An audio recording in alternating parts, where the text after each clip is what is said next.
સમાચારમાં આગળ વધીએ તો પાટણમાં ભેળસેળયુક્ત ઘીની હેરાફેરીનો પર્દાફાશ થઈ ગયો છે।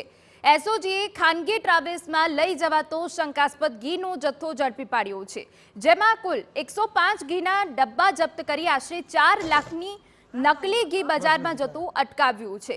આ ઘી પાટણથી મુંબઈ લઈ જવાતું હતું। આ નકલી ઘી મુંબઈ પહોંચે તે પહેલા જ એસઓજીએ કાર્યવાહી કરી છે અને ઘીના જથ્થા પકડી 7 વેપારીને નજરકેદ કર્યા હતા।